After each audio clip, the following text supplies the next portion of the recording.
ఎందుకంటే భారతీయ కళల్లో చాలా వరకు మరుగున పడిపోతున్నాయి. ఒక యక్షగానం కావచ్చు, ఒక ఒగ్గు కథలు కావచ్చు, ఒక బుర్ర కథలు కావచ్చు, హరికథలు కావచ్చు, ఇవన్నీ ఒక పామర భాషలో కొంతవరకు ఒక సాహిత్యం ద్వారా ఇప్పటిన్న తరానికి పరిచయం చేస్తున్నారంటే అది మీలాంటి మహానుభావుల వల్లే సాధ్యమవుతుంది. అవును, ఇప్పుడు సుఖసత్య లాంటి వాళ్ళు, ఆయన ఒగ్గు కథ ఉన్నాడు కదా, మిద్దెరాములు, తర్వాత బాలసంతులు, జంగాలు, డక్కలి బాలయ్య, లేకుంటే కిన్నెర మెట్ల ముగిలయ్య, లేకుంటే ఇంకా దాసరి కొండయ్య, దాసరికి మాతాన గోవింద, జంగము గోవింద నుండే తిమ్మరాశిపల్లిలో వాళ్ళు మీరు అనుకో పామర భాష కాదు, ఈ భాషను, జీవన కళను, భాషలో యొక్క జీవితత్వాన్ని రావిశాస్త్రి కేశవరెడ్డి నామిని మనం చదువుకుంటే, నామిని కేశవరెడ్డి కదీరు పుస్తకం మనం దర్గామిట్ట కథలు చదివితే ఎట్లా ఫీల్ అవుతాం, రావిశాస్త్రి చదివితే ఎట్లా ఫీల్ అవుతాం, లేకుంటే కే శ్రీనివాస సంభాషణ దర్గా చాలామంది పేర్లు అట్లా చదివినా అనుకుంటే ఫీల్ అవుతాం, పతంజలి చదివితే వాళ్ళలో అంత జ్ఞానం ఉండేది, వాళ్ళకి తెలియకంటే జీవితం నేర్పుతుంది వాళ్ళు. కనుక వాళ్ళలో మీరు అన్నది ఒగ్గు కథలు, ఆ తత్వాలు, ఆ కీర్తనలు, వాళ్ళకు రాగం ఏదని తెలియదు, వాళ్ళు శృతిపక్కంగా వాడతారు. వాళ్ళు పాడుతుంటే నాకు తర్వాత అవుతుంది. ఇప్పుడు నేను మొన్ననే చెప్పిన ఒక సందర్భంలో వాళ్ళకు శ్యామరాగం అని తెలియదు, కానీ బృందావన మది అందరిది అని మనం అంటాం కదా, వాళ్ళకి తెలియదు. కానీ పోతన్నా దున్న పోతన్నా దీన్ని కొన్న బలమే ఉందన్నా వాళ్ళు అంతకుముందు పాడతారు. వాళ్ళు కన్నులతో చూసేది గుర్రాన్ని మనం పడితే వారు గుర్రం ఎక్కడ బాజరా రామా గుర్తు తెలియక బాజరా, వాళ్ళలో జ్ఞానం ఉంది. తర్వాత ఒక్క బాలసంతల ట్యూన్ గట్టి పాడడం, హరిహర ఎమ్మ సీతమ్మ తల్లి సింహాలు పెద్ద పురుడు కాకులు దూరని కారడివి సీమల దూరని చిట్టడి వాళ్ళ అవకుశులను తీసుకొని తల్లి అడవిలోకి వెళ్ళంగా, అయ్యో కాకులు కారు కోళ్ళు కోసి ఇక్కడ తెల్లవారే నీరు కోళ్ళు కూర్చొని ఇక తెల్లవారే ఆ తల్లి సీతమ్మ లవకుశులను ఎత్తుకొని ఎల్లంగా కాళ్ళలో నడిచి నడిచి తల్లి కాళ్ళలో నెత్తురు గోళ్ళలోకి వచ్చి, తల్లి నీవు కన్నా తల్లివి కావా మమ్మెత్తుకో అని అన్నప్పుడు కడుపులో చేయబెట్టి కలిపిన సందమా అంటే ఎక్కడి పోలికలు, ఎంత జీవద్భాష.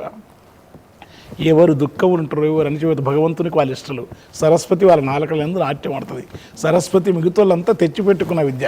వాళ్ళు నిజంగా సరస్వతి పుత్రులు అంటే ఈ సంచారులు, పకీరులు, శూన్యులు, ఓడిపోయిన వాళ్ళు, చెతగాత్రులు, దుఃఖితులు, వాళ్ళలో వాళ్ళ శోకము, వాళ్ళ ఏదైతే ఈ ప్రకృతి అవుతుందో, మూగ గోవు అయితే అరుస్తున్నప్పుడు, బాధ అయినప్పుడు, తల్లి కబీలానికి పోయే గోవు తన బిడ్డ ఇంటొస్తుంటే ఆ వణుకుతూ ఎట్టయితే బాధపడుతుందో గోవు, వాళ్ళ దుఃఖంలో నుంచి స్వరాలు పులుకుతాయి. అక్కడ కరుణ తాండవిస్తుంది. ఆ కరుణాత్మకమైందే జంగమతత్వం, శివతత్వం, అమ్మతత్వం, సరస్వతి తత్వం.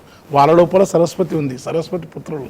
వాళ్ళను ఈ ప్రపంచం చాలా జానపదులని కృతయజ్ఞించబుధో జానపదో సూచని వాళ్ళు చెప్పి విస్మరించిన వాళ్ళ మౌఖిక సాహిత్యంలో వాళ్ళలో నిగూఢమైన తత్వం ఉంది.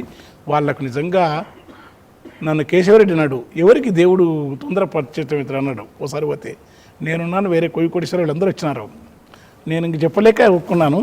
నా మనసులో పాడతారు చూడు వాళ్ళు, వాళ్ళకి దేవుడు తొందర ఎందుకు ప్రత్యక్షమవుతాడు, ఈ సంచారులు, ఈ యాచకులు అని అన్నాడు. అంటే భగవంతుడు వాళ్ళకి పరిచయం అవుతాడు. అందుకనే వాళ్ళు అట్లా జీవిస్తారు. నీవు చీమకుర్తి నాగేశ్వరుని గొప్ప కళాకారు ఉన్నాడు, అవార్డులన్నీ వచ్చినాడు, పోయినా బుట్లే వేసి లోపల పెట్టాడు. వాళ్ళతో పోల్చుకుంటే మనం నిజంగా జీవనసారం నిలుపుకున్న ఆ పామురు లేని సిద్ధులురా,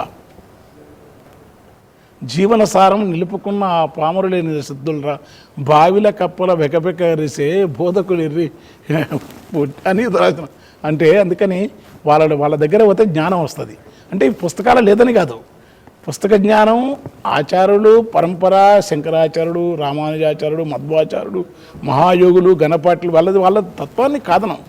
ఒక రమణ మహర్షి లాంటి వాళ్ళు అట్లా ఆ సంచార అంత నిర్వికారంగా పోయి అక్కడ అరుణాచలంలో ఉన్నందుకు ఆ మహాత్ముని కొంత జ్ఞానం, ఆయన చెప్పిన జ్ఞానానికి దగ్గర ఉన్నది. ఆయన ఏం పట్టించుకోపోయింది, కుక్క వచ్చినంతే, పేదవాళ్ళు వచ్చినంతే, డబ్బులు వచ్చిన, రాష్ట్రపతి వచ్చిన, అట్లాంటి మహాత్ముల మనం అట్లాంటివి రమణ మహర్షిలో చూడగలం, మనం కబీర్లో చూడగలం, అక్కమాదేవిలో చూడగలం, దేవరదాసమయ్యలో చూడగలం, అల్లమా ప్రభులో చూడగలం, వీరబ్రహ్మణలో చూడగలం, కైవారం నారాయణ తాతలో చూడగలం, వేపూరు హనుమద్దాసులో చూడగలం, దుర్గి దగ్గరున్న సుబ్బదాస్ గారు 1820 ప్రాంతంలో 1920 వరకు 1880 ప్రాంతంలో రాసిన నిరాకార నిరుగుణ రూపా నిన్నెరింగి ఎటు సేవింతురు అరూపకుడ బబుదువు యోగులు రోగులు నీకు స్వరూపమెటు కల్పించరు అకార యుకార మకారమును ఏ ప్రకారమును కల్పించరు గణింపక నిరుగునుండవే త్రయగునుండవనేటులంచురు రాసినాడు ఆయన.